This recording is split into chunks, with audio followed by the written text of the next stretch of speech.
I call this meeting of the Hurst-Euless-Bedford Independent School District to order. Let the record show that a quorum of board members is present, that this meeting has been duly called, and that notice of this meeting has been posted in accordance with Texas Open Meeting Act, Texas Government Code, Chapter 551. Good evening, everybody. I hope you had a great Thanksgiving break. And we are going to get started with our invocation by Pastor Todd Campbell from the First Baptist Church, Hurst, River Trails campus. Thank you for allowing me to be here tonight. Well, let us pray this evening. Father, we thank you for your goodness and your grace, for this season that we celebrate the birth of your Son, your great gift to us, for the opportunity to meet tonight. God, we thank you for our district, for this board, our faculties and staff, for students and families. God, we pray in this broken world, we ask and pray that our faculties and students would feel loved, feel valued and nurtured. We pray for their safety, their protection, for successful outcomes, both in the classroom and out, for wisdom and guidance for this board. God, would you remove all distractions this evening? Father, help us to model what you have shown us in gift giving, to walk in your truth, to seek your will in all that we do and say. And we pray this in the name of your Son, Jesus. Amen. Thank you, Pastor. All right, next we will have our Pledge of Allegiance, and this evening it's going to be led by Ryan Shivakati from Central Junior High. No, she's not here. Allegiance to the flag of the United States of America and to the republic from which it stands, one nation, under God, indivisible, with liberty and justice for all. Honor the Texas flag. I pledge allegiance to thee. Texas, one state, under God, one and indivisible. All right. Thank you, Ryan. Hey, Ryan, stay here. Remember, we talked about this. I'm going to tell you about Ryan. Good job. Ryan is the president of the Central Junior High National Honor Society. Ryan is a 9th grade scholar athlete who is in all advanced classes, a member of the basketball team, and is his 3rd year of STEAM. His goal this year is to get more students involved in the National Junior Honor Society. He's excited to be joining the Trinity High School community next year, and his future aspiration is to be an entrepreneur. Thank you, Ryan.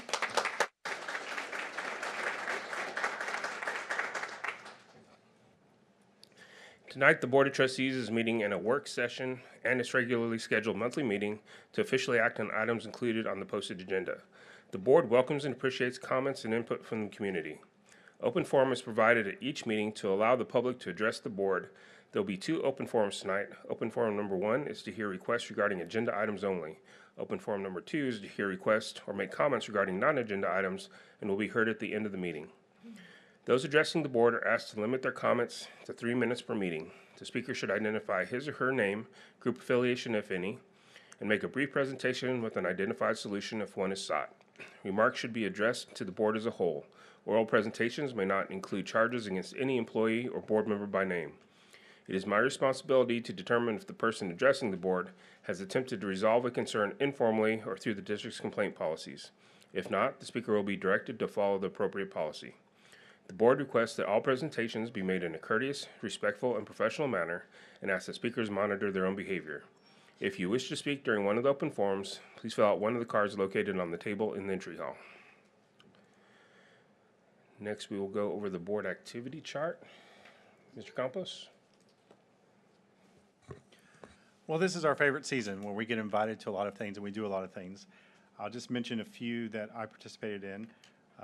Obviously, love our PTA, attend the monthly PTA, and they're doing a super job. I mean, those are the movers and shakers of all of our district. I got an opportunity, along with Mr. Cargile, to judge a spelling bee. I was out in about round 5. It went to about 17 rounds.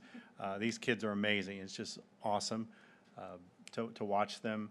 And then I got to attend Harvard Junior High's Puffs, which is like a continuation of the Harry Potter series, and these kids were amazing.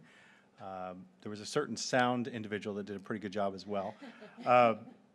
Just fantastic. One thing I want to say, which I just think is great, and I know, Ms. Cumberledge, you know this, is that other teachers from other schools come and help out, and that's just awesome to see the leadership and the community effort. It was wonderful. And then last but not least, I got to attend one of my favorite events is the Elementary Honor Choir, and just watch our kiddos sing.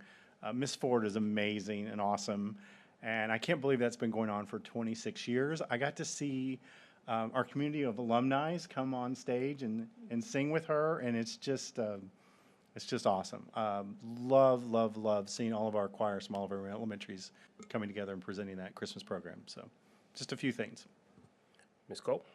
Yeah, so it is a very busy time, and I was floored this year when we got the full calendar of visual and performing arts events.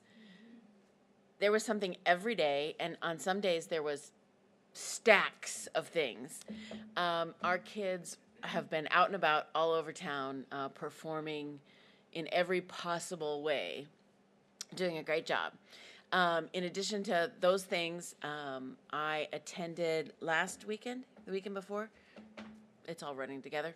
I went to Austin for the TASB director meeting as the director for Region 11, which is 77 districts in our region. I attend those meetings on a regular basis. It's the start of the new year, and so I have been assigned to the legislative committee this year, and I'm very excited about that. I also attended the board ambassadors meeting that we held last Monday night. And I wanted to say a special thank you to Mr. Streeter and Dr. Norgard and Dr. Hopkins for doing a great job of explaining our educational operations to the group. And the group is very engaged this year and just really doing a great job. Ms. Ross? So I went to the Wilshire Elementary Choir concert, and those kids were absolutely amazing. They sang what I thought would be some really hard songs for elementary, and they were amazing. I had so much fun. Jana Cheney, who is a 5th grade teacher at Hurst-Hills, invited me to come read to her classroom. You know, that's my most favorite thing to do. And they were the best group of 5th graders. I read 2 books. It was a really great conversation, and it warmed my heart because I read some books about just being yourself and not letting other people judge you, and it's okay to be different. And those kids just were, I literally left there just on cloud 9. They were so amazing. And then I also was invited to the Viridian Culture Night a couple of weeks ago. Viridian is a large campus, and you could not walk. The halls were packed with people, and they estimate they had over 800 people in the school that night, kids and parents. And I read in the library, which was fun. They invited me to come read, so I read to a bunch of kiddos and their parents in the library. It was just amazing. And I sent Miss Manns a note the next day and said just the whole vibe on that campus was just sheer happiness. And then on a little bit more personal note, I'll try to get through this. I was in Mexico, as many of you know, for a month with cancer treatment, and there was a huge stack of cards that made it all the way to Tijuana. So thank you, Ms. Cole, for coordinating that. This whole board, executive leadership team, staff, I had a card to open every day. There were 21 cards, and it really helped me in the morning to get my mindset right, to just open the card and read everybody's name and read the messages. I just cannot. I was wondering if it was going to make it to Tijuana, and it sure did. So thank you all so much for all the prayers and messages and cards and love, and I'm doing super amazing, and so it's working. But thank you. This is a great district to serve in, so thank you. All right, thank you, Board. I think the only thing I have to add that hasn't been mentioned is I attended the Bell and Central Orchestra performances, which I think there were 4 total groups played, including the symphony orchestra where the band kids jump in and they do some really, really incredible songs. So I love our orchestra program, and I can't wait to see what they're able to do at the high schools when they have proper facilities to practice and grow in. So that's coming. Any comments, Dr. Harrington? Well, a couple other events I wanted to throw out there too. We had our Night of Hope at our elementary schools last week. And then the big fundraiser that Six Stones runs, the Dashing for Hope, will be at Bell on Friday.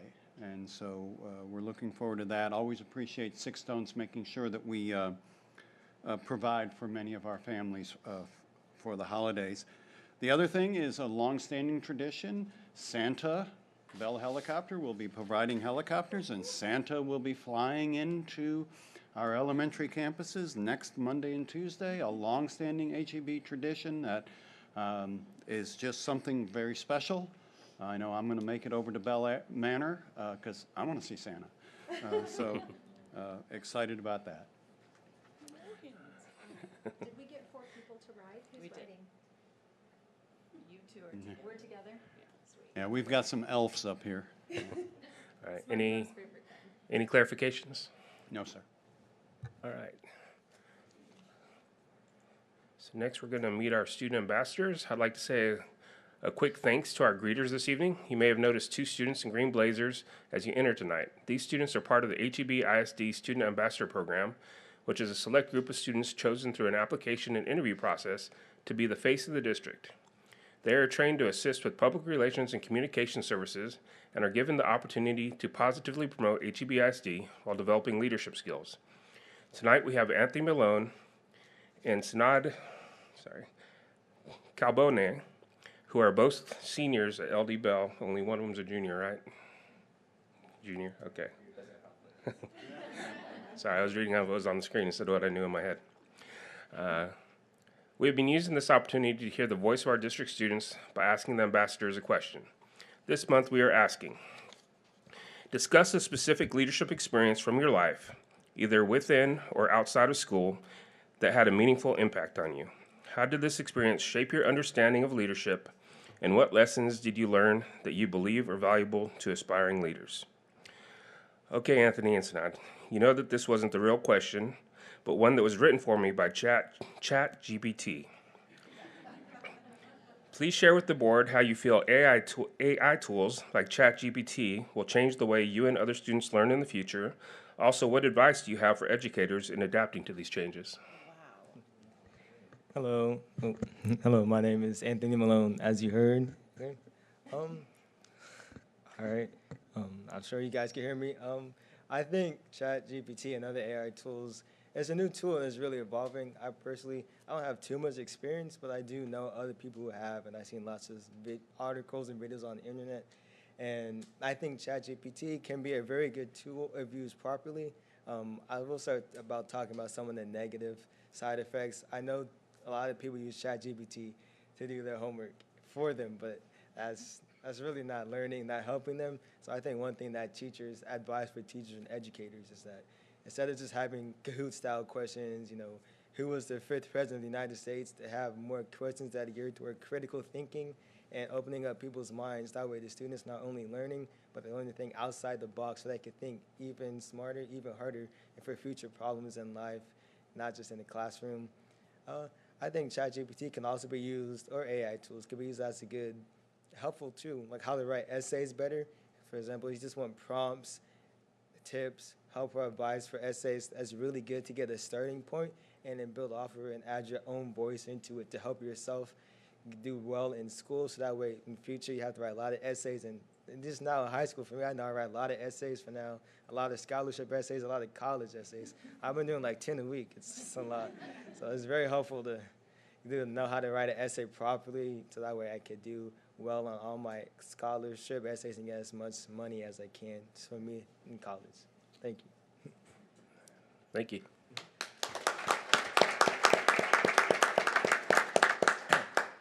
Hello, everyone. Hello, everyone. My name is Sanad Kalbone. I'm a junior at LD Bell, not a senior. So I just wanted to talk about how ChatGPT, while it has a lot of negatives, it can still revolutionize what we go through at school. So yes, people can use it for plagiarism, but we're going to skip over that part. It can help you with a lot of stuff. Personally, if I'm stuck on an essay or I'm trying to rephrase something, I can always use ChatGPT, help me understand, like, maybe just a template on how to use stuff. ChatGPT also helps me. Instead of spending like 30 minutes doing a Google search, I can just go into there, type what I want, and it gives me the best resources, not Wikipedia, but the best resources that I can do to help me with my research. Another thing that I like about ChatGPT is, let's say you go through a 45-minute or lecture and you don't understand it, you can, instead of like watching videos or re-asking the whole lecture, you can ask ChatGPT for a quick summary, like a 1 to 2 minute read, in order for yourself to understand what you went through, even if you just need like a quick summary.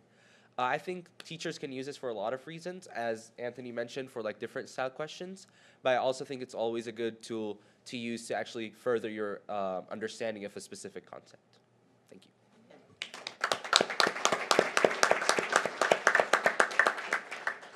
Thank you, gentlemen.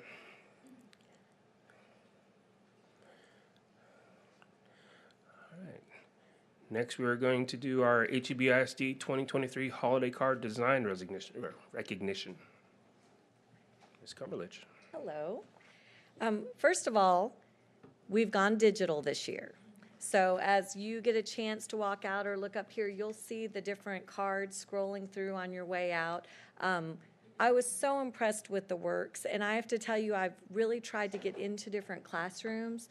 And one of our finalists, I was there when the teacher was teaching a lesson and talking about the lines and the perspectives and the texture, and seeing the kids' joy when they're getting to interpret and have expression on the cards was really neat.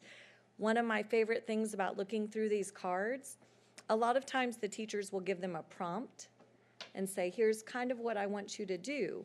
And each student is able to take their own experiences and their own emotion and create something out of it. And I thought, we're all painting the same picture, but it all just looks a little bit different, and it gives us a chance to be individuals. And it just reminded me of the diversity in our district and what a great opportunity. So these were really hard to narrow down, but we want to start with our first holiday winner. Could not be here tonight, but you can look at this beautiful painting she did. She is a 6th grader, now a 7th grader at Lakewood Elementary. If you'll give her, Emily, a hand, even though she couldn't be here tonight.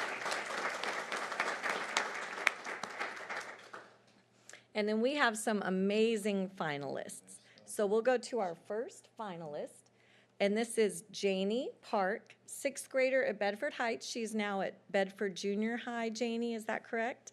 If you'll come up. Her art teacher is Melissa Campbell. Miss Campbell, if you're here. And just take a look at the detail and work in this beautiful picture. Miss Campbell, yes, for sure.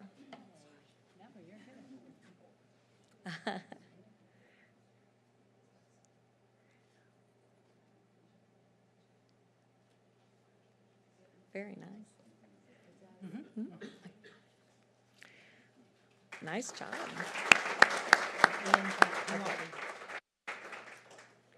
And then our next finalist, I do want to recognize Ian. Take a look at these reindeer. And like everyone's talking about the VPA events, if you need a little holiday joy, take a look at this art collection or attend one of these performances because it's just full of joy. Our next finalist is Harper Brown. And Harper is a 4th grader, now a 5th grader at Lakewood, and her art teacher is Mrs. Larson. Come on up, Miss Larson. I just love the perspective of that snowman. Yes.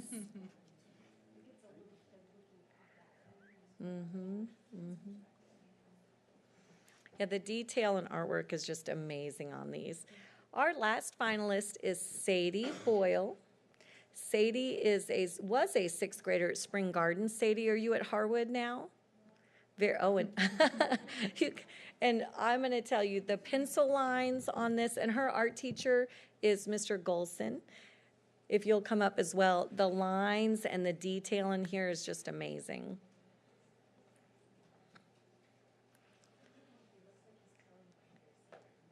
I think so.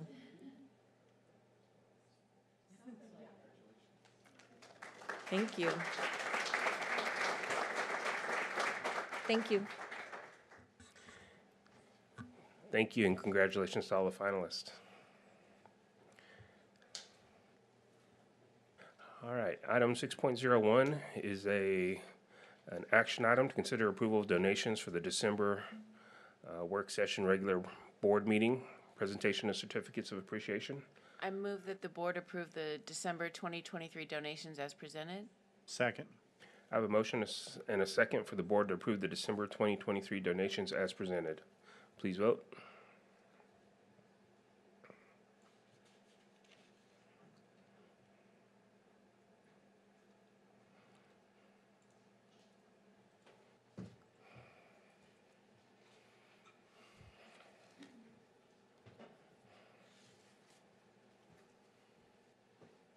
And that motion passes.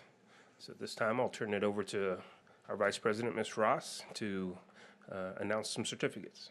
So tonight's grand total is $7,790.62, and we always like to say thank you to our nonprofits, our faith-based, our businesses, because we can't do what we do in public education without y'all's help. So the first one is presented by Board President Mr. Romero.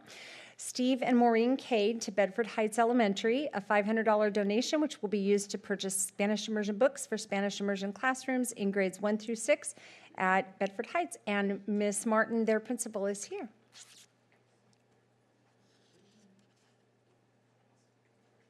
There's another one, Ms. Martin. Eduardo and Cole Ramirez to Bedford Heights for the same, to purchase Spanish immersion books through 1 through 6. Next certificate will be presented by Board Member Andy Cargile. Shady Brook Elementary PTA to Shady Brook Elementary in the amount of $3,790.62, and it will be used to help purchase a poster printer, and Principal Lindsay is here to accept.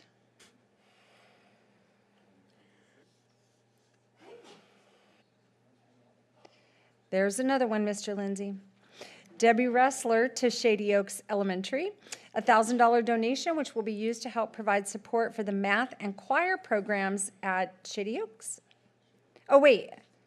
I got Shady Oaks and Shady Brook mixed up. Sorry. Miss Cruz, who is principal at Shady Oaks. I can still never remember which one is on which side of the freeway either. Board Member Mr. Brown will present the next one. Six Stones Mission Network will be receiving one certificate for the 2 donations to LD Bell High School in the amount of $2,000. So Six Stones Mission Network to LD Bell High School, a $1,000 donation will be used to provide student scholarships to LD Bell, and Principal Belcher is here. And they're both for the same thing, so 2 scholarships.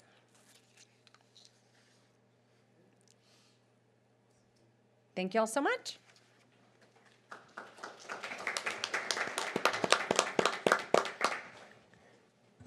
Thank you to those donors.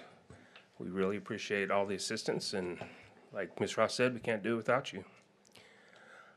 All right, so I went a little too quick, and I need to go back up to item 5.01, open forum number 1. Do we have any cards? Okay, so we'll go back down to closed session. Pursuant to Texas Open Meetings Act, Texas Government Code Chapter 551, the board will adjourn into closed session pursuant to sections 551.071, 551.072, 551.074, 551.076.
At this time, the board will reconvene into open session. Does any board member have any item they want removed from the consent agenda? I'll accept a motion. Move to approve consent agenda items. As presented, second. I have a motion and a second that the board approve the consent agenda items as presented. Please vote.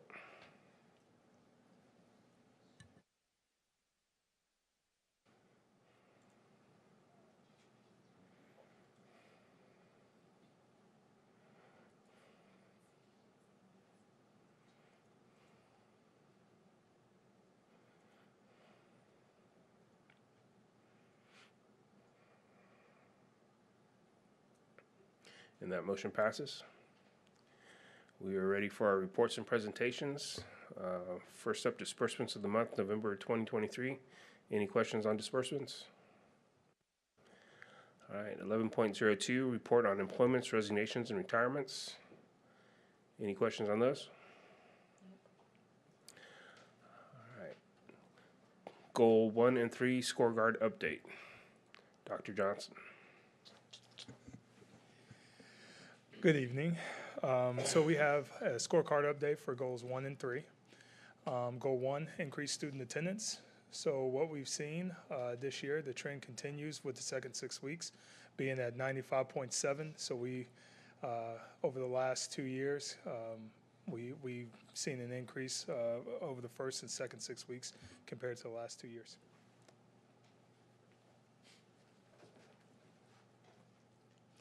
And then 3.1B is our employee attendance. And as I am looking at this, I'm realizing that the average is up there instead of the actual, and so that I apologize for. But we are at 95.28% this last 6 weeks, the second 6 weeks, which is yellow because it's not quite on target, but it's headed in the right direction. Any questions? I have one for both of you, and it could be, we don't know. Why the change, up or down? Well, I would say the change for student attendance is we continue to try to do things that engage kids, and our teachers and staff doing a great job taking care of kids. Awesome. Cicely? I mean, there's a little dip because this is a time of year when we do start to see more illness in general for the employee side, but we are very, very pleased with where the attendance is, especially in light of all of the illness. Excellent, thank you. All right, any other questions? All right, 11.04, revision to board policy DEA regulations, compensation and benefits compensation plan. So when we approved DEA local several board meetings ago, one of the questions that was asked, which was a great question, was would we be able to specify in some form other than a resolution, since the whole point of the DEA local revision was to avoid having a resolution, could we specify what those employee groups would be that are included? And so we took that suggestion and have added that to our reg. And so DEA reg has been revised. And on page 2, it specifies what pay during the closing will look like, including mentioning that it is for full-time exempt employees, full-time non-exempt employees, and long-term teacher and teacher assistant substitutes in positions lasting at least 20 work days and whose assignment is included in the emergency closure days. And so this will prevent us from having to come back to you to specify that. And then it specifies also some information about FMLA and how a school closure would impact the FMLA. So we're bringing this to you as an information item tonight. Thank you. Any questions? All right, item 11.05, bilingual and ESL annual program evaluation. Ms. Butler.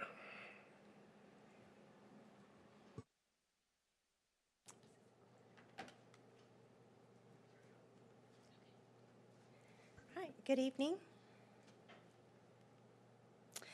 All right, this is the bilingual and ESL annual program evaluation for the school year 22-23. I'm Henry Butler, the coordinator. In this presentation, I'm going to go over the differences between the bilingual and ESL programs and talk about the demographics. Then I'll talk about the academic progress of our students and how well they're learning the English language. Then I'll talk about the impact on accountability and the number of students who have met exit criteria. And then I'll finish off with the bilingual exceptions, ESL waivers, and the Comprehensive Professional Development Plan. Just a reminder, this data in the presentation is tied to Goal 1, Student Achievement, Meeting Federal Accountability. Some of the terms that you'll see in this presentation are EB and emergent bilinguals. An emergent bilingual is any student who is in the process of acquiring the English language. They can either participate in the ESL or bilingual program, and they are assessed annually through the TELPAS to see how well they are acquiring the English language. So bilingual and ESL programs, they both have the same goal, that is to attain full proficiency in English to participate equitably in school. The instruction differs. In bilingual, we offer literacy and academic content in both languages, Spanish and English. The Spanish instruction decreases as more English is acquired. Students can begin to exit in 4th grade, and then teachers are certified in both the grade level and content in addition to bilingual education. In the ESL program, the instruction is in English. The instruction is linguistically and culturally responsive. Students begin to exit in 1st grade. The ELA or reading teacher is the one who is required to have the ESL certification, and we provide ESL instruction in either a pull-out or inclusionary. Here's the demographics for our program. You will see that we have increased every year. Last year in 22-23, we increased by 593 students the whole year. This year, as of October 27th, we have already increased by 378 students. I anticipate we are going to surpass the 593 number from last year. Here's the ethnicity race report. The white population continues to decrease while the Asian, African, Black African, and Hispanic population continue to increase, with Hispanic being the majority. Now we'll look at the academic progress of emergent bilingual. Something to remember is that the STAR did have a change, and that change in the STAR assessment did impact our performance. Here's a STAR ESL elementary performance at the approaches level. You will see that the impact, there was an impact with the STAR change in the lower grade levels, but we did see some nice increases in 6th grade reading. Here's a STAR ESL secondary performance at the approaches level. We did also see some increases in 8th grade. And here's our EOC STAR performance at the approaches level. We did increase, and we did see some significant increases in English 1, English 2, and U.S. history, and that's pretty amazing considering the amount of reading that our emergent bilinguals have to do in these areas. Here's our performance for our bilingual students at the MEETS levels. Once again, the change in the STAR did impact our scores in the lower grade levels, but we did see some increases at the upper grade levels. Something else to remember is that our bilingual students do start to exit in 4th grade, so you will see the number of students testing in Spanish start to decrease as they are moving over to the English side. The results-driven accountability report, this one has 12 indicators. Each indicator receives a score of 0, 1, 2, 3, or 4. 0 saying that students are doing well, we're scoring above the state, and there is no need for any significant or intense intervention, as opposed to a score of 3 or 4, which would mean that our students' performance is very low, we're not performing around the state performance, and that we would need to implement some intense intervention. So I am happy to report that HEB is performing above the state in all 12 indicators, and that we received a 0 in all indicators for the bilingual ESL portion. Also, you will see our EB STAR EOC passing rates that have increased significantly from 22 to 23. Now looking at the English proficiency of our emergent bilinguals. So every year our emergent bilinguals are tested through TELPAS. This is for all students in K through 12 who are coded as EBs. This meets the federal assessment requirements of ESSA. It assesses the English language proficiency standards, and it assesses each domain, the listening, speaking, reading, and writing, and each domain contributes to 25% of their composite score. We also have the TELPAS Alt, which is developed for students who are emergent bilinguals and participating in a special education program. These students have severe or significant cognitive disabilities. It's for grades 2nd through 12, and those students who are testing on STAR Alt also take the TELPAS Alt. One thing to remember is that our teachers holistically rate our students in all the domains. For TELPAS in grades K and 1, our classroom teachers also holistically rate in all 4 domains of listening, speaking, reading, and writing. Each domain is given a proficiency level of beginning, intermediate, advanced, or advanced high, and the results show us how well the student understands and is using English in academic instruction. In grades 2 through 12, the test is now online. The reading, listening, and writing and speaking are all online. Listening and speaking are bundled together, and reading and writing are bundled together. Each domain is also giving a proficiency rating of beginning, intermediate, advanced, and advanced high, and these results do indicate how well our students are using English during academic instruction. One thing to remember is that speaking and writing was rated by TEA this year, where in 22 it was rated by the teacher. So this did impact our scores. Here are our TELPAS results for elementary. You'll see that in 2022 it was rated by the teacher, whereas 23 it was rated by TEA, and we did see a decline in those grade levels. Also, for this year, in 23-24, it should be rated by AI, so we'll see how that impacts us. Here are the TELPAS results for secondary. Also, we did see a dip there as well. And finally, we'll look at accountability of our emergent bilinguals. So the English language proficiency, this includes the TELPAS and TELPAS Alt results. It compares prior year scores and want to make sure that the students are making progress every year. The expectation is to advance or to score advanced high or basic fluency on TELPAS Alt, and they have to do this in at least 2 of the 4 domains from one year to the next. As far as accountability, any emergent bilingual in the first year of enrollment in U.S. schools, they are excluded from accountability performance calculations.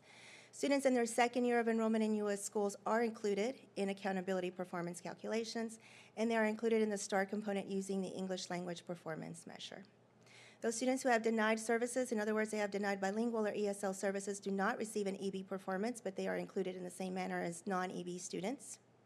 Unschooled asylees, refugees, and those students with interrupted formal education are excluded from accountability, and after their second year, they are included in the accountability measures.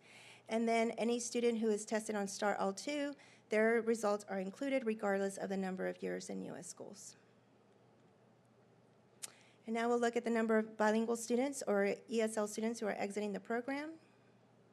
So once a student has demonstrated that they have acquired the English language, and they do this by being successful on the STAR, scoring advanced high in all 4 domains of TELPAS, and receiving a positive teacher evaluation, then we know that these students are no longer in need of services.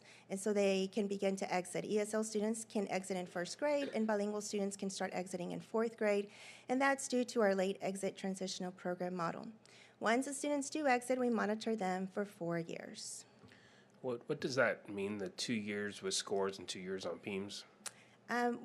Well, it's 4 years, so for 2 years we are pulling their grades. We're making sure that they're being successful in class. If they are failing, we're asking their teachers, why are they failing?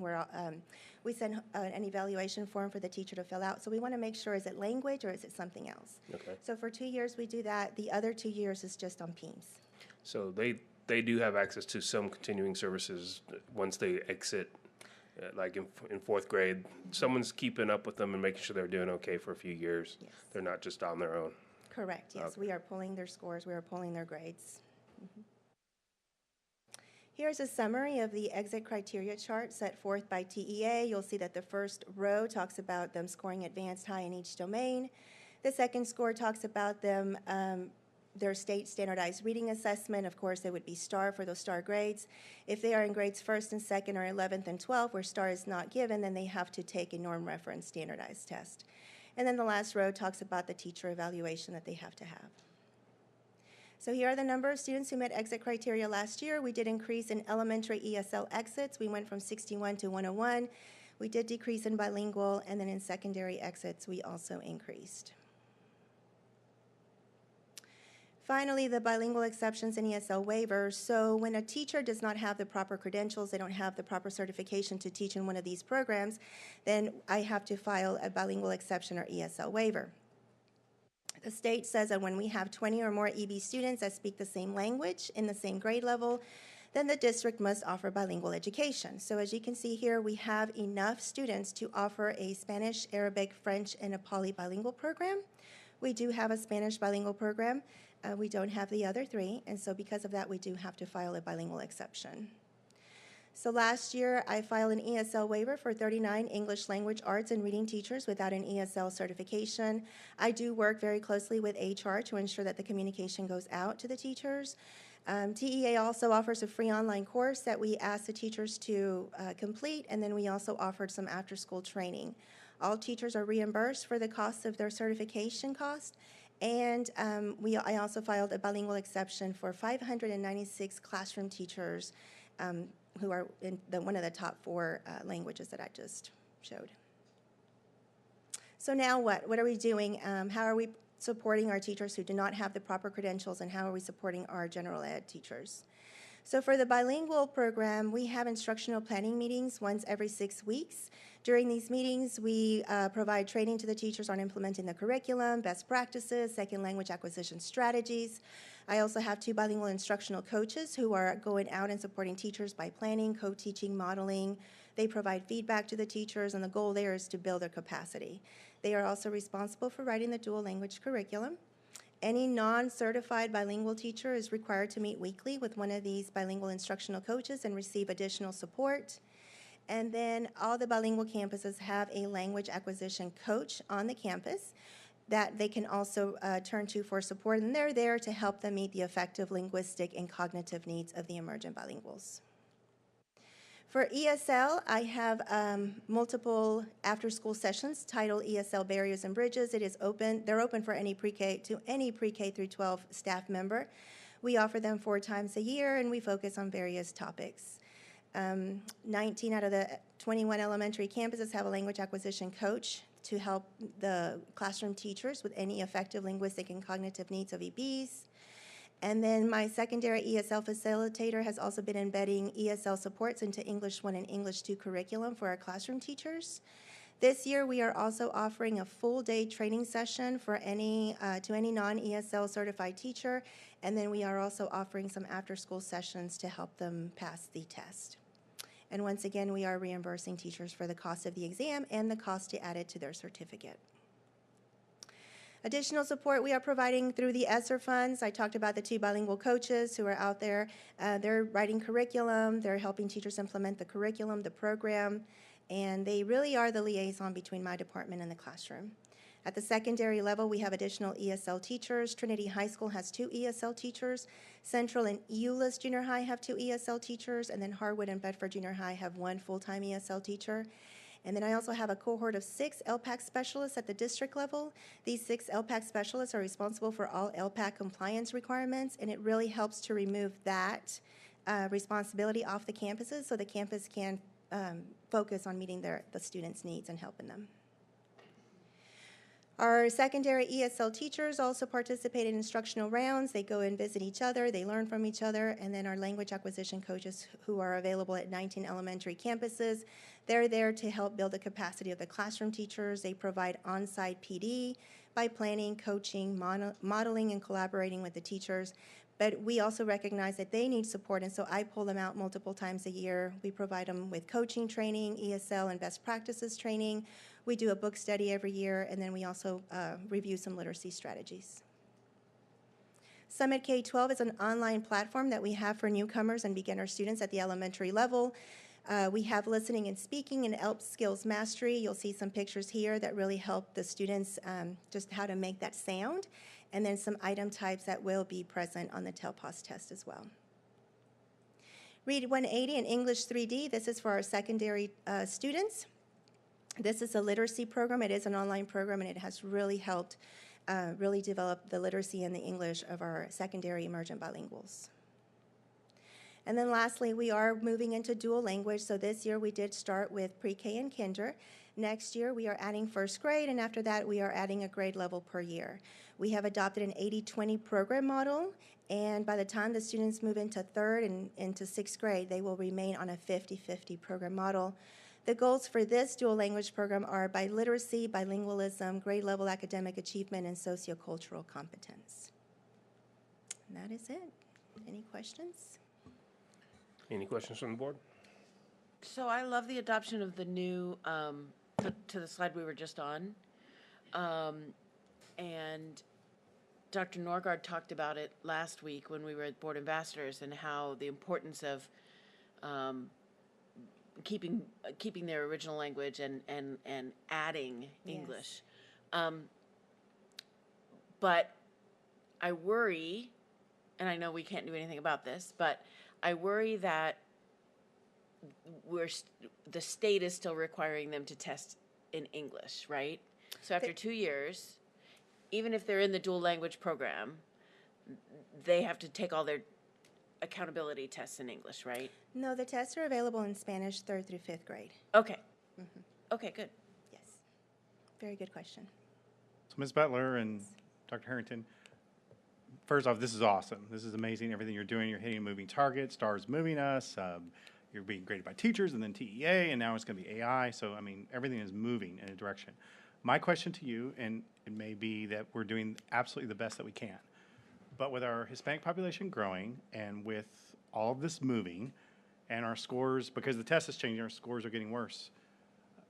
Is there anything else you need? Do we, there are no other teachers to be found that we're currently doing waivers for, or we need to incentivize them more so more of them get certificates? I mean, it's an open-ended question. Is there anything else the board could do to help this? I think just support. There are a lot of LPAC requirements, and that if we can take that off of the campuses and ensure that we have someone, the LPAC specialist, that can take all of that off of their plate, that right there is supporting. It's helped tremendously. And I think everything that you guys have done, your support, that has helped. We are moving, as you could see, our RDA report does show that, scoring all zeros, we are moving in the right direction. But they are acquiring English. Yeah. And it's just a matter of time. It takes 5 to 7 years to become, proficient in a language.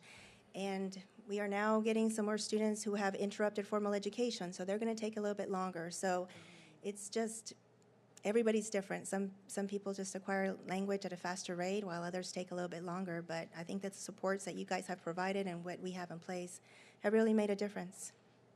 I think you guys are doing an amazing job. Just anything you think of that come to our level that we could help, just let us know. Thank you so much. All right, any other questions? All right, thank you. All right, item 11.06, interim assessment report. Dr. Norgard. Good evening. I am excited to bring you the inaugural interim assessment report. This is a new test that we are giving this evening, so just like when I first brought MAP to you, we'll take a little bit of time just to be sure we understand how this is different from DBAs that we've done in the past, and then what we're looking at. But this will have data related to meets a master's grade level on STAR, aligned with our strategic plan. But the context, we have to set our minds a little bit. One thing is just a reminder from last year when we've talked about in the area of language arts that we used to previously, every grade was tested in reading, and only 4th, 7th, and then English 1 and 2 had the writing components. But starting last year, all of our STAR exams, 3rd through 8th grade, are now language arts exams with writing. So we're writing in all of our grades, and writing components were also included on the interim assessment. The interim assessment is different. In the past we've been DBAs that were a full release STAR exam. We just took it like it was and said, here we go, let's see your stamina, let's see these question types and all of that. Interims have been available from TEA for several years, and we kind of hung back a little bit, let some other districts launch out there. They could go be the tributes and see, how that was going for them. We decided not to volunteer at the beginning. But we have gathered feedback from districts around us that are using the interim assessments. They found them to be excellent indicators, but it is a different way of testing. And in fact, when y'all first went back to closed session, I was having a conversation with Ms. Rhodes as they're starting to look at their interim data, and she's like, I'm not sure about this and that. It's a shifting, it's a paradigm shift. So there will be a little bit for our teachers and campus administrators and the district coordinators to look at this and understand, okay, so where are my action points with this data? But we know that as we move through the process, we will get better at exactly gleaning what we need. So I'm going to talk a lot tonight about just patterns of performance rather than focusing on the specific number, because this is areas of, they might use the word prediction in the curriculum team. I prefer the word potential. So when we're looking at masters, you have master's potential. I don't want to say, you're going to be masters and check and move you mentally in a box that I'm no longer thinking about. All of this is about their potential for the STAR exam and what we need to do between now and then. So since this was not a full release, and in fact branched, the first set of questions, and it's a different number based on grade level and subject area, all students have the same based on how they do on that section. It branches them into a low, a medium, or a high section. So the next group of questions that they encounter is going to give a little more discernment for teachers, because when every student takes exactly the same set of questions, if I missed all of them, bless my heart, you have no idea where I went off the rails, versus I was struggling, so then it backed up and gave me some questions that might be a little bit more where I can show you, no, this is what I do know, here's where I'm not extending, versus how high can I push? Because on the other hand, if I got 100 on everything, you don't really know, well, where else could I be pushed? Or might there be a potential weakness? So it is different than DBA, so I'm not going to draw a comparison to our last DBAs in our trend data. But I will look at STAR from last year for our cohort, because these tests were taken on the Cambium platform. All the new item types available on STAR and EOC are available in the interims. All of the accommodations when students have supports for text-to-speech, speech-to-text, all of these things were available just exactly as it will be for STAR and EOC. So while it may be a shorter test, it gave them a really genuine testing experience. Okay, all of that to frame our look at the data. So, starting in grade 3, all of this is our reading language arts. We do test in English and Spanish. It's that combined data that we're going to look as we draw our comparisons.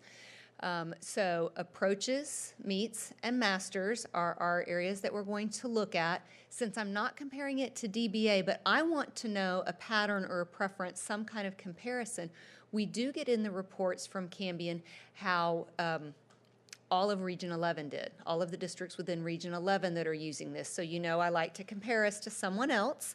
So here's how we did compared to the schools in Region 11. So you can see HEB was above the overall region performance. And the reason I talk about patterns is you're going to see a lot of green arrows, but the numbers represented look very much like when I show you our comparisons, that those early grades were just a little bit above.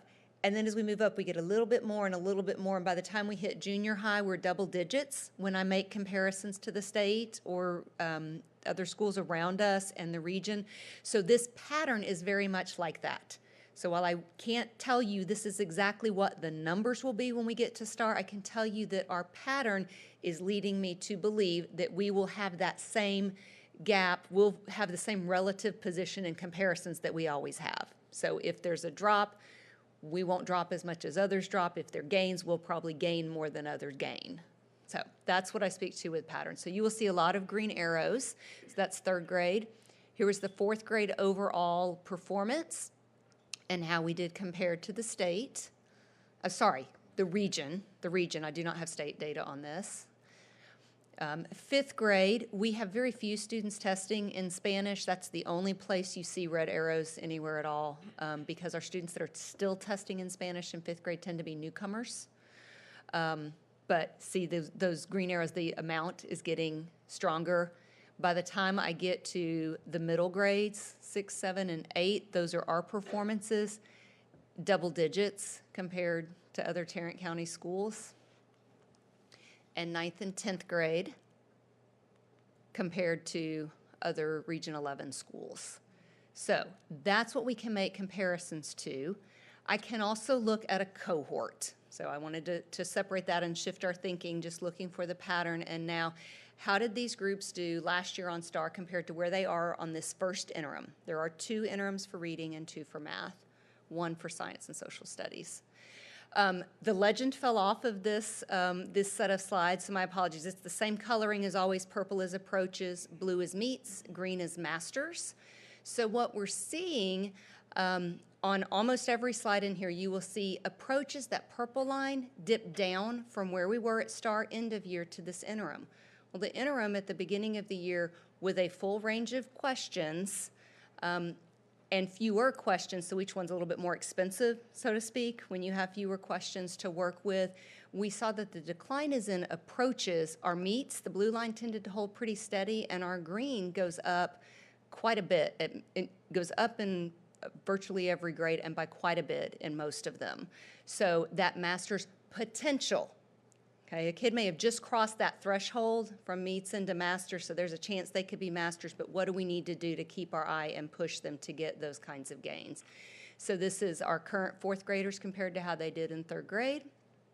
Our current fifth graders, put a dotted line when I looked at their third grade because in third grade it was only reading. There were no writing components, but last year's STAR and the interim have writing. You see that same kind of pattern. Purple goes down, blue stays level. Here is our current sixth graders, our current seventh graders, our current eighth graders. So again, very similar patterns here. Our ninth graders on English 1, and our 10th graders who were currently in English 2A, got to think trimesters. So we did this within their language arts block, not a shutdown, because a third of our students weren't even in English 2 at this time. So this is not our full grade of students in English 2.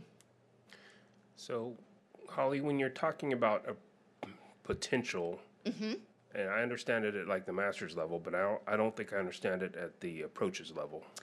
So that's going down to it's 72. It's going down because I'm at the beginning of the year. One of the things that I may not have stated clearly at the beginning with context, our DBAs, especially in math more so, we concentrated on testing in the fall, only those TEKs that we had instruction.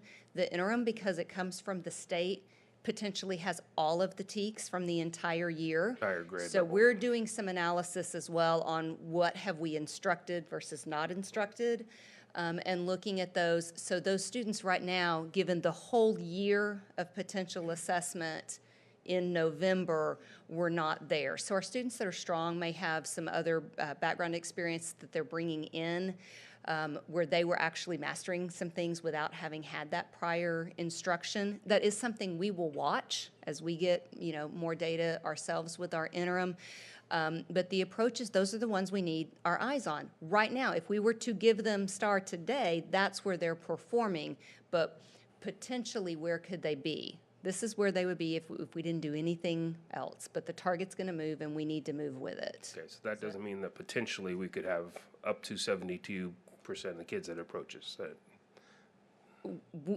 I would suspect when you look at, here's some history of where that group has performed previously on STAR, we tend to be pretty consistent cohort to cohort. My guess is that, guess probably not the right word, my prediction would be that we're going to see that number back up near 80. Yeah, because I know when we looked at DBAs, you could always see the drop, and then they'd build up to the end of the Right, year. and so When we're using terms like this is showing their potential, I'm thinking this is showing their potential of where they'll be at the end of the year. So if we're saying 72% of our kids are going to get to approaches, to me that sounds like if we keep working with them, we can get 72%, but we were at 89% last year. And I'm just trying to... Yeah, I think when we have interim 2, we'll start seeing that pattern. This is interim 1, and we need to look at interim 2 as well to see that pattern. Part of what I was discussing with Ms. Rhodes is the level of data, though, for our teachers, what they can actually act upon is stronger because they had that branching. So what may not show up at the district level can actually be more powerful for our teachers that are providing that intervention. So we're continuing to work. What's the best way to look at this data? How do I really effectively group? It already grouped in one sense for me by these students all went into the low version of the test, so I know that they're going to need some support. But what kind of support? Look at the data, look at the questions they had. Okay. So Dr. Norgart, Yes. this is awesome, 24 points of awesome, so don't let my question degrade the awesomeness of this. But I'm just curious about those 22 fifth graders in Spanish. Is that like a one class, or is that an anomaly? That would be spread between our 3 bilingual campuses, the ones that we're still testing in Spanish. Right. Yes, and frequently, because in fact, Henry had, when she was showing the star results, as we get up in the grades, there are fewer and fewer students. So in the fall, 22 still testing in Spanish. Could be some that will move to English by the time of star. That is part of that LPAC process, is deciding what language students will test in. But frequently, when we still have them in 5th grade testing in Spanish, they have recently moved here. They're a newcomer, and they're not going to be ready to test in English. But additionally, they may have had, as Henry mentioned, more of the interrupted, I always get to formal education. Thank you. I get all of my acronyms wrong, my SIFE, students with interrupted formal education. They may not have been strong in Spanish to begin with, because they may not have had Gotcha. the exposure. Okay. Any more questions? All right, thank you, Dr. Norgard. District-wide intruder detection audit report findings. Mr. Phillips. Good evening, everyone. So these are the current audits for October, November, and December. We've continued to have the random intruder audits. We have had 12 since October 1st.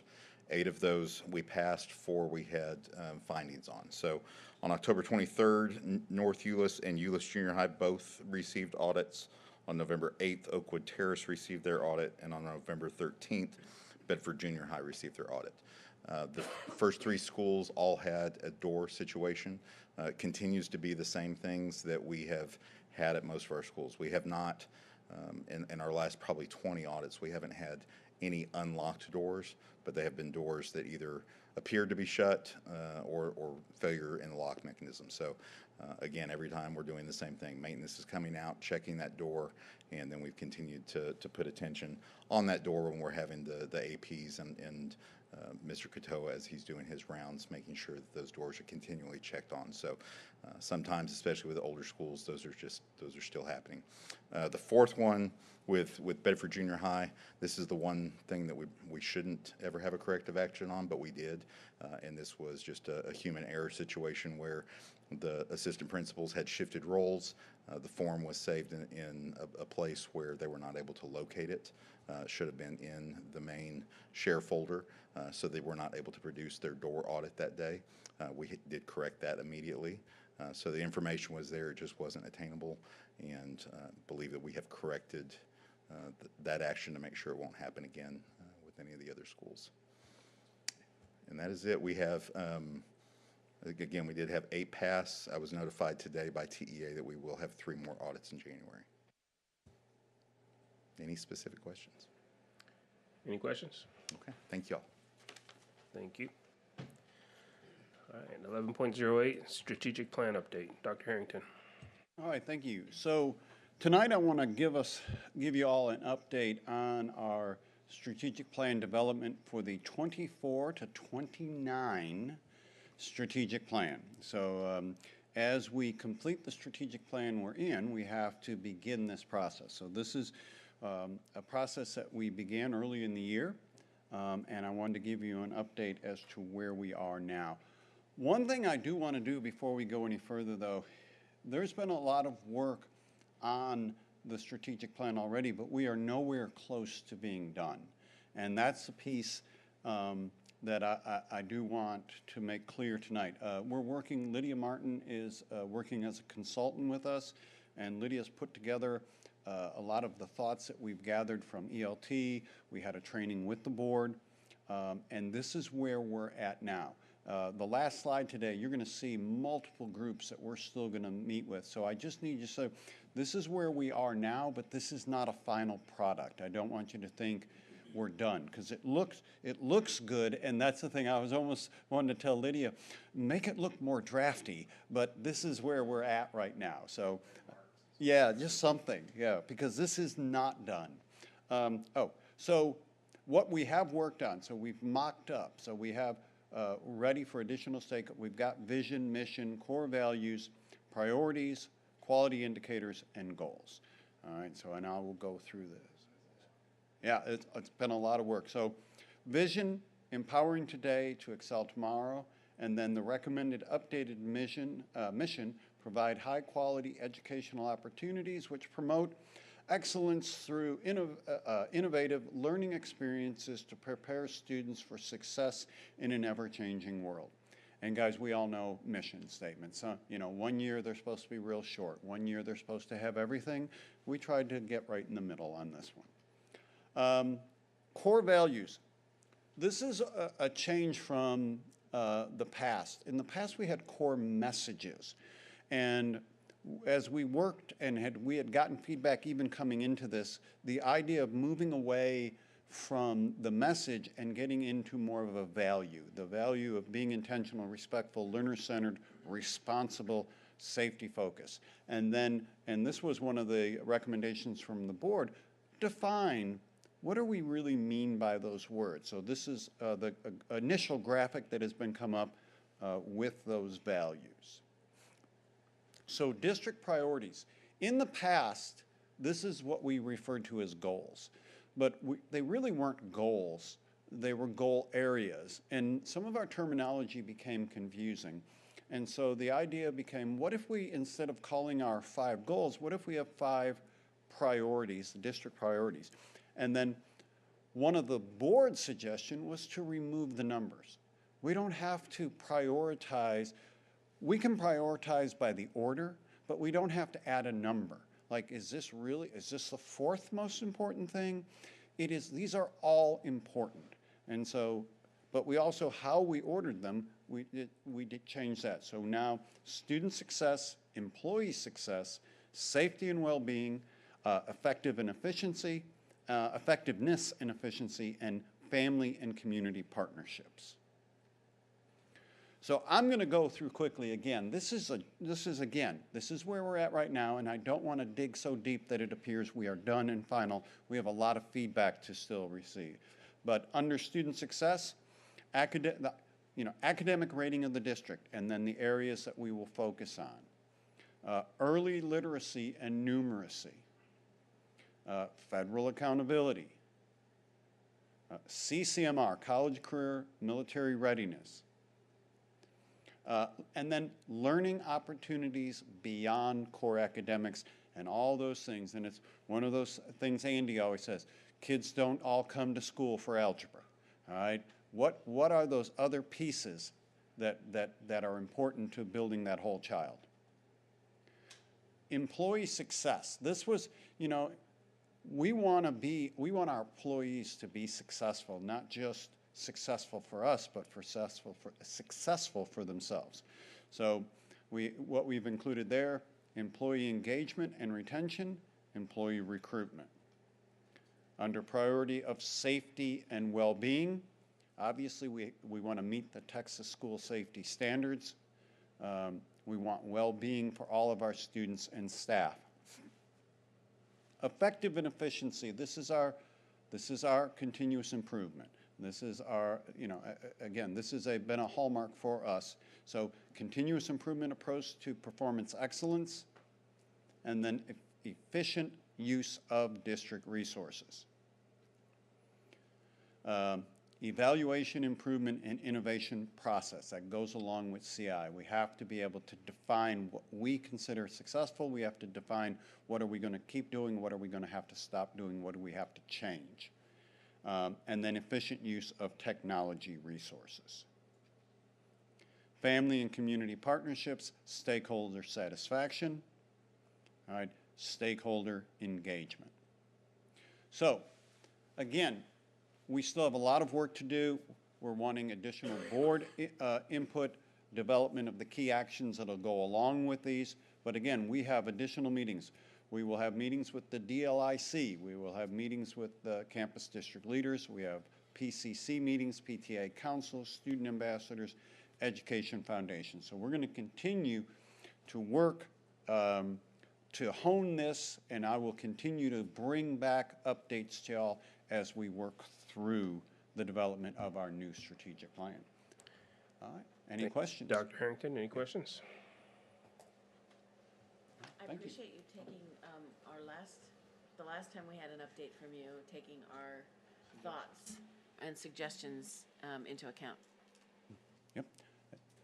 Thank you.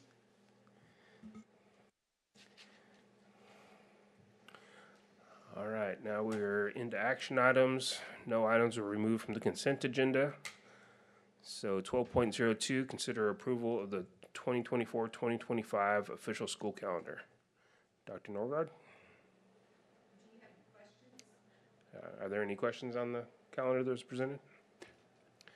And I'll just share a piece of information because Chris had asked me this earlier to make sure we're all, and I could get this order wrong, so correct me, but as the survey went out, the recommendation is for option 1 or option A, option 1. The results were 85% in favor from, I can't hear you. Should have the graphic was going to be. Oh, is there? Do you have That's just the calendar, though. Or do you have the?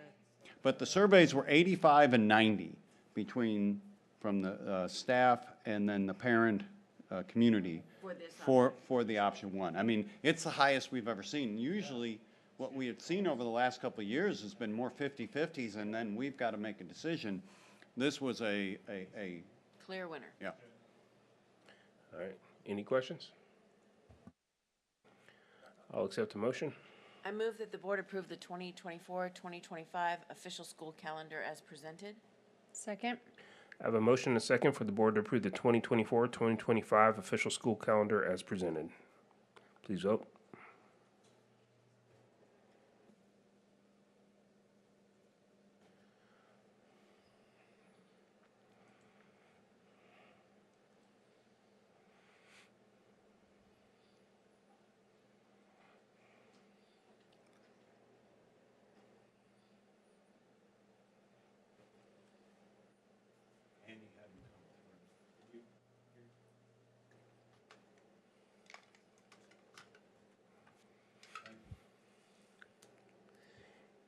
And that motion passes. All right, item 12.03 has been pulled by the superintendent due to some formatting issues in the document, so we'll consider that next month. 12.04, consider approval of update to the 2023-2024 staffing table.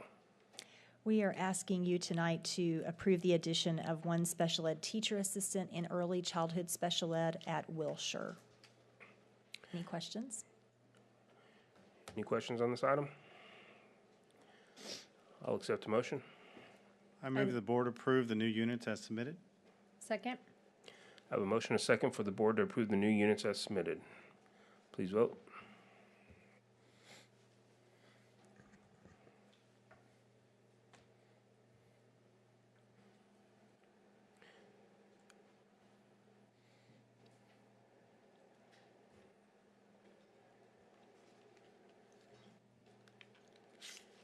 And that motion passes. 0.05, consider approval of financial statements for the months of September and October 2023. Mr. Williams. Okay, this, since we're in a new fiscal year now, we will be looking at the months of September and October.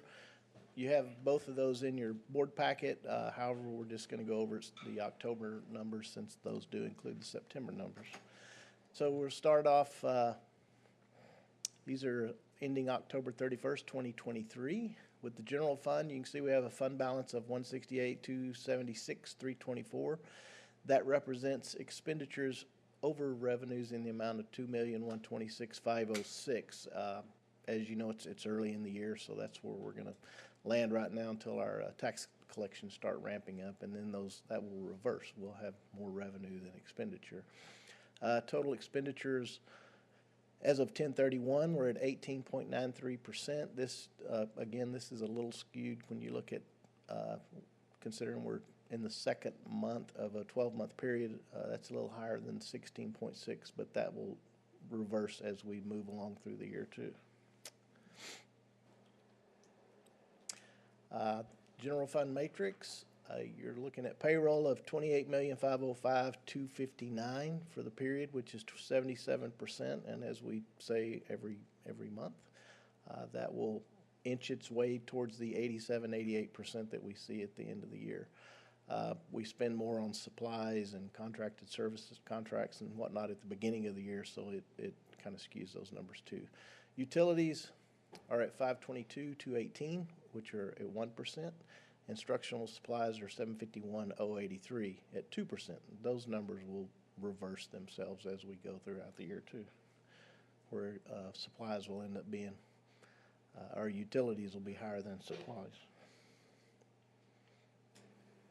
Child Nutrition Services, they have a fund balance of $6,097,212. Again, that's expenditures over revenues in the amount of $288,692.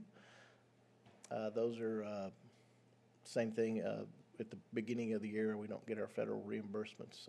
We'll start booking those in, receiving those, booking those in, and so that number will flip-flop. Food service is doing very well. They've actually almost pretty much caught up. They're still a little bit short-staffed, but they've gained a lot of ground.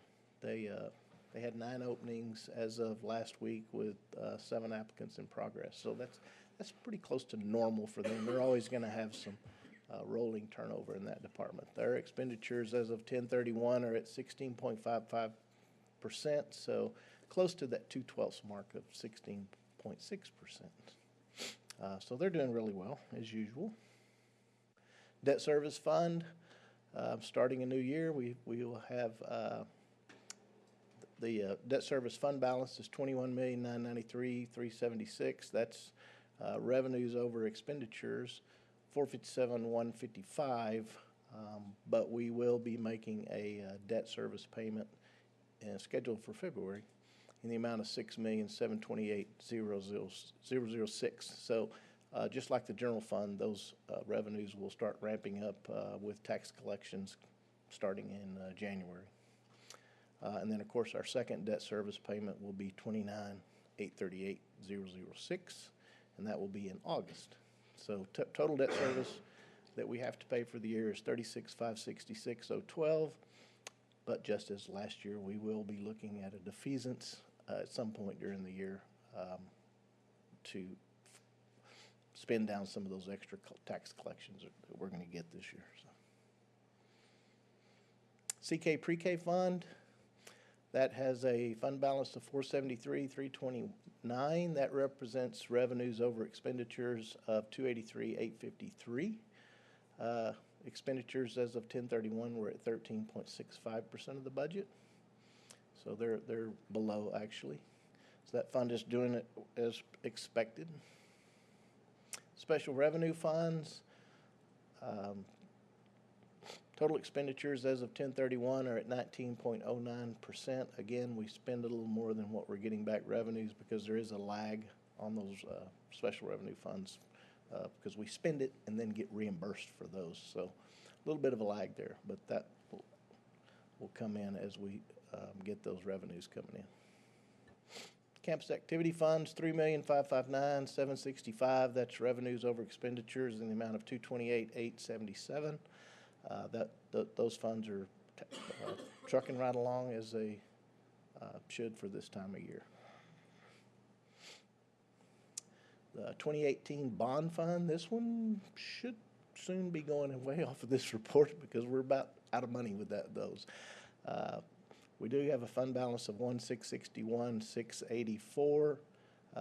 That does represent expenditures over revenues of $360,678, which most of our income on this is just interest earned off of those funds. The remainder of the 2018 bond funds, most of those were used on Bel Air. We've spent all of that on Bel Air, but we still have a little, technology still has a little bit, but they're in the process of getting that spent down. So the only thing left after they spend theirs will be interest revenue and different things that are in those accounts. But we do pay a little bit of some of our salaries for certain employees that are associated with the construction and bonding out of this fund. So there'll be some funds still in there to do that with. So. And the 2023 bond, which will end up being Series 2024, once we sell that, make that first issue. That fund balance, or expenditure balance basically, is $1,459,627. For the current year, that represents expenditures over revenues in the amount of $37,925.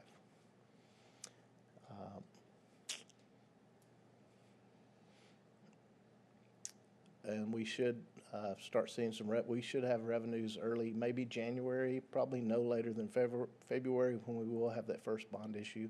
I'm working with George Williford with Hilltop, and we're trying to come up with that magic number right now, how much we want to try to issue for that first go-around. So, and the locally defined capital projects fund balance of $43,878,353. That's expenditures over revenues in the amount of $3,464,402. And as you know, that we only transfer funds when the board decides to do that. So most of these funds are currently being used for the remainder of the Bel Air Elementary rebuild, and then the recent and upcoming new facilities purchases and remodels, ongoing safety and security additions, the Trinity Bell baseball softball concessions, and bleacher projects, and finishing up a few other projects approved by the board. So we've been doing a lot of stuff out of that fund and continue to do so. So, and then any new projects from this fund, as have been discussed at prior facilities meetings and any other meetings, of course, we will bring those back to the board. Any activity out of this fund will come before you before we do anything. So, and I believe that's it, unless there's some questions. Any questions on the financial statements? Thank you, Dobie. Okay, so consider approval of budget transfer and amendment requests for considerations. December. I think you Oh, voted on sorry. that. All right, I will accept a motion. I move that the board approve the financial statements for September and October 2023 as presented. Second? I have a motion and a second for the board to approve the financial statements for September and October 2023 as presented.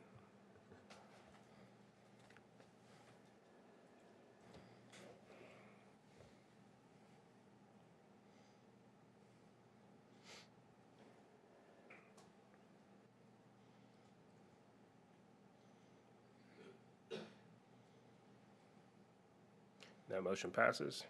Now we can do the transfer and amendment request.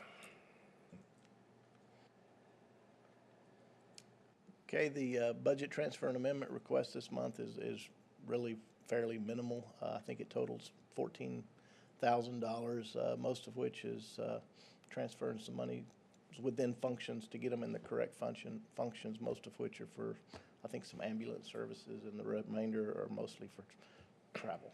So I think 10,000 was for ambulance services, and the other 4 was from moving stuff around for travel. So, any questions? on that?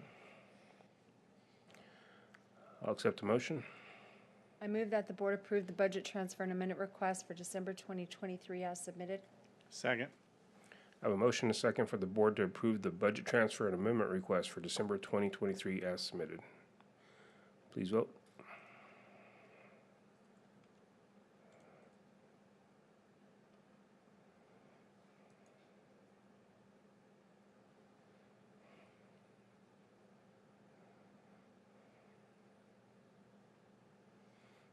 That motion passes. 12.07, consider approval of amendment number 10 of AIA B 102-2007, standard form of agreement between owner and architect. Okay, this, we had a pretty detailed Friday update on this, but this is, as you know, we have an ongoing contract with Huckabee, and as we add projects to their plate, they ask us to amend that contract to include those projects. So this one is for the renovations to the future FEW site location, so that they can go to work on that. Any questions? I'll accept the motion. I move the board approve amendment number 10 to AIA B 102-2007, standard form of agreement between owner, HBISD, and architect, Huckabee and Associates, Inc., as presented. Second. I have a motion and a second. The board approved amendment number 10 to AIA B102-2007, standard form of agreement between owner, HEBISD, and architect Huckabee and Associates Incorporated as presented. Please vote.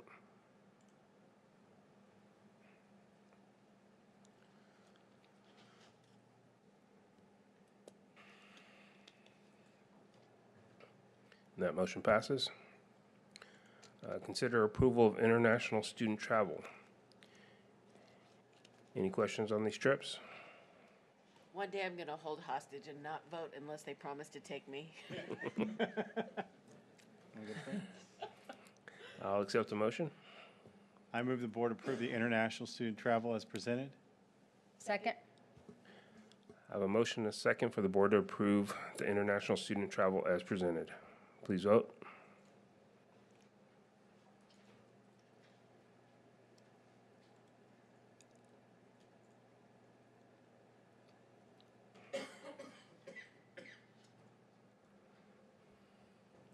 That motion passes. 12.09, consider approval of funding source to upgrade wireless access points and switches. Dr. Hopkins? Good evening. We are requesting a change of funding source. We started our wireless upgrade several years ago under Dr. Mary, and we recently received our invoice from the company, and there are some servicing licenses that were included on our invoice. And so previously we were paying for the entire project out of ESSER funds, but we cannot pay for servicing out of ESSER funds because it will extend beyond our deadline. So, as Mr. Williams just talked about, we're using long-term bond funds, so it will finish up the remainder of our 2018 long-term bond, and then a portion of the money from local funds to settle our invoice with the company, and the remainder of the bill will be paid with the ESSER funds. All right. Are there any questions? I'll accept the motion. I move that the board approve the proposed funding plan as presented. Second. I have a motion and a second for the board to approve the proposed funding plan as presented. Please vote.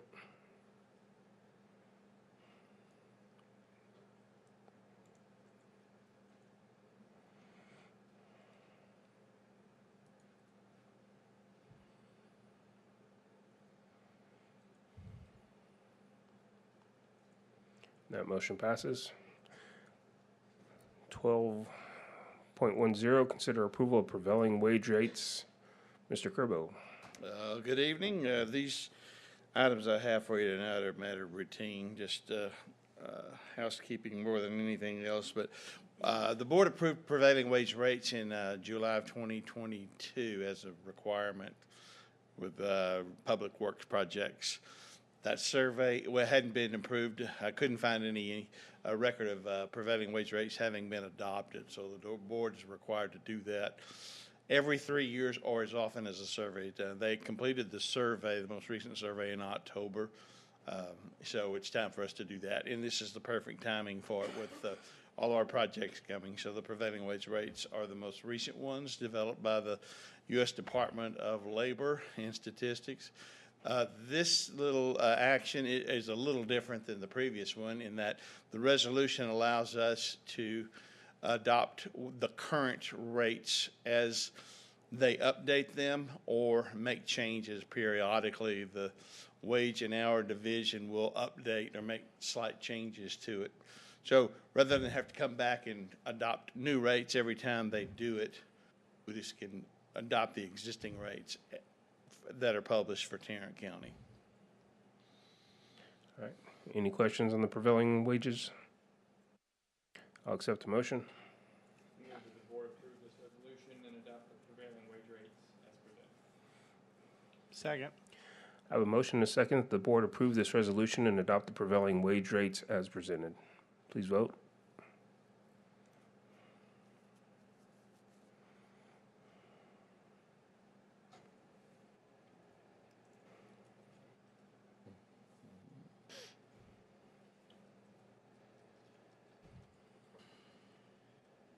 That motion passes.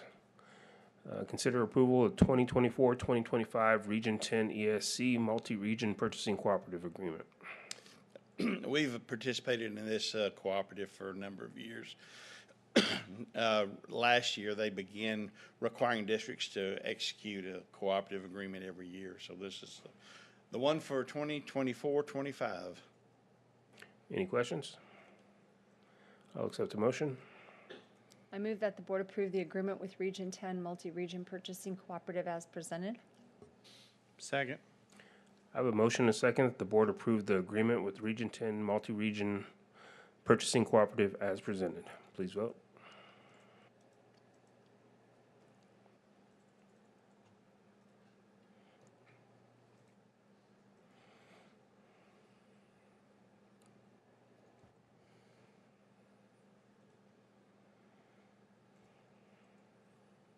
That motion passes. Consider approval of RFP 21-05C, Maintenance Parts, Supplies, and Services Supplemental. This is a RFP supplemental to our current agreement for maintenance supplies and equipment. And what triggers these supplemental bids is there's some event or something, some need that comes up that doesn't exist. So we own a pool now.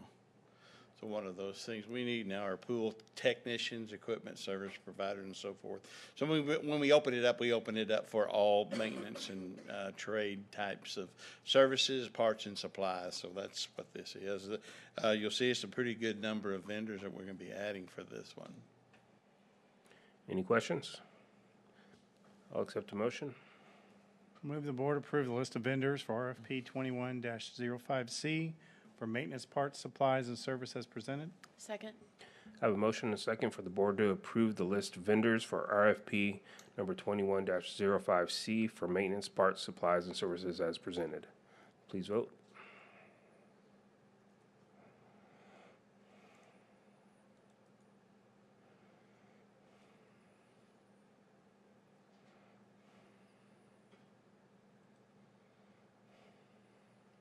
That motion passes. Consider approval of International Baccalaureate assessment fees. The only thing different about this, we participated in the IB program for a number of years, so that's not news to you, certainly not news to the community. It's just that we've never exceeded $100,000 in expenditures. So with the growth of those two programs at high schools, Trinity and Bell, we've incurred expenditures that are over $100,000, which requires board approval. Is that purely because of enrollment, or have the fees Dr. increased? Norgard, you can probably give it a quick update as to why. Some of both. Our enrollment is going back up, as we've seen in numbers, but also the cost of the testing. Okay. Any questions? I'll accept a motion. I move that the board approve the purchase of IB assessment fees as presented. Second. I have a motion and a second for the board to approve the purchase of IB assessment fees as presented. Please vote.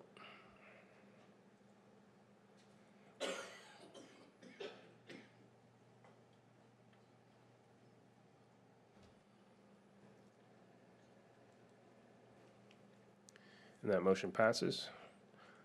We're ready for open forum number 2. No cards. Okay, other business. Opportunity for board members to request items be placed on future board agendas. Does anybody have anything? All right, item 14.02, consider approval of Texas Association of School Boards TASB membership renewal. Does anybody want to have anything they want to say about this? And I'll accept the motion. I move that the board approve the membership renewal with the Texas Association of School Boards at a cost of $11,000 as budgeted in the board's budget. Second. I have a motion and a second for the board to approve the membership renewal with the Texas Association of School Boards at a cost of $11,000 as budgeted in the board's budget.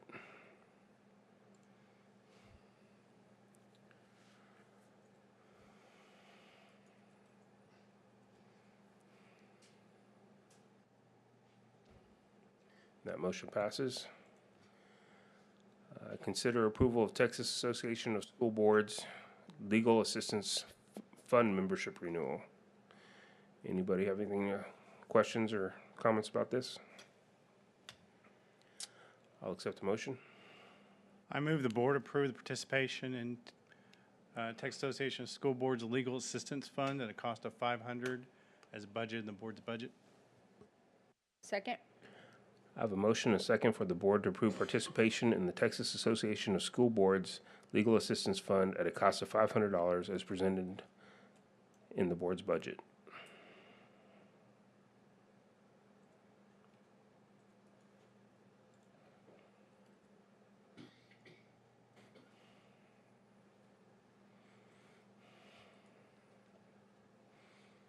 And that motion passes. Consider approval of 2023 Texas Federal Advocacy Conference. So I think we all know that when we're members of the National Association of School Boards, every year there'd be a Washington, D.C. trip to go and talk to our federal legislators. TASB has taken up this work for Texas boards, and in the past we have sent 2 board members pretty much every year since I've been on the board to Washington, D.C. to participate in this program. So that's what we're discussing now is, do we want to send 2 board members? And who would like to attend? Is that also part of what we need to decide tonight? Up to 2. Well, I would like to attend, but I did attend last year, so if there's others that want to attend, I would certainly step down to let others. But it was very helpful, and now that I'm on the legislative committee for TASB, I think it would continue to be helpful. Who went with you last year? Dawn. I have not been. When is it? February? Yeah. Unless Dawn really wants to go again, because you guys are the gold champions, right, for advocacy? Would it make more sense for you or Dawn to go? It matters that much.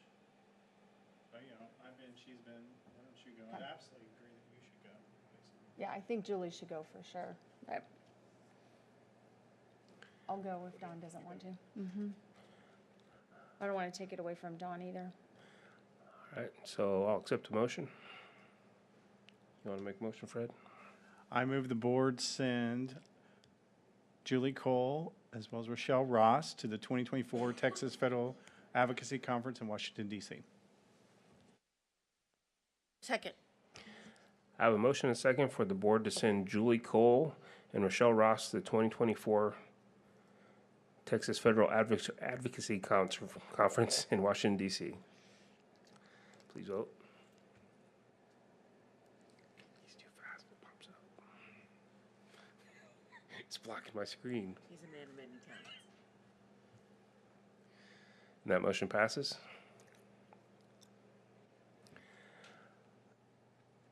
All right, 14.05, consider approval of Tarrant Appraisal District TAD Board of Directors. Mr. Campos? So this year, I am not involved in the details of this, but for those that don't understand it, the 77 entities get together and vote, and the top 5 winners of this become the TAD board. This particular TAD board, since I've been on the school board, is going to elect a new chief appraiser, so it's very critical. So far, from my understanding, is that Alan Blacklock has enough votes. Looks like Rich Diott is going to have enough votes to get in. So my third recommendation is that all of our votes go to Gary Lasada. Can you remind me, we nominated somebody. Was it Gary Lasada? We did. Makes sense for us to vote for the person that we nominated. Correct. In my mind. And I think that will give him enough votes that he will make it, based on how this even goes. So I'm very excited, personal opinion, that gives us 3 people, 2 of which have served before, onto this board. So that's my recommendation. All right. Anybody else have any questions or comments? And I'll accept the motion. I move that the board cast 196 votes for Gary Lasada. Second. For the Board of Tarrant Appraisal District. Second. I have a motion and a second for the board to cast 196 votes for Gary Lasada for the Board of Tarrant Appraisal District. Please vote.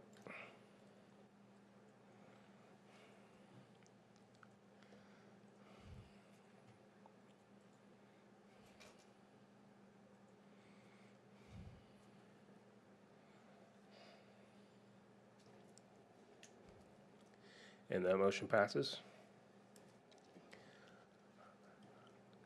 All right, we do not need a second closed session. Okay. Let's see, so we do not have another board meeting. We have about a month for our next board meeting, and our next board meeting is on the 9th of January, which is a Tuesday. We moved it because of last year we had a little conflict with a little game that was going on that night. So I'm hoping I have the same conflict this year that you all had last year. So our next meeting will be on the 9th. And before we all take off, Cheryl, we'd like you to come up here. But right now, I'll accept a motion to adjourn. So moved. We are adjourned. Cheryl's like, I didn't even do anything. Dobie, I need to see you for 5 seconds, Mr. Dobie. I need you for 5 seconds. I thought you said Joby.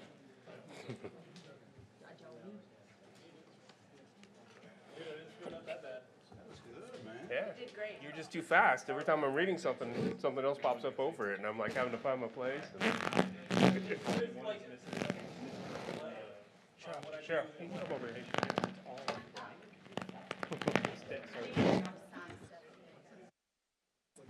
Cheryl, this is from the board. We just want to thank you for everything that you do for us. We appreciate it. We love you. I'm balancing a lot of plates here, Brandon. Merry Christmas. This was for Ty, if you could give it to her. Brandon would very much like you to sign this. Okay. I'll tell you what though, Josh, you handled that like a champ. Yeah. Good job, Josh.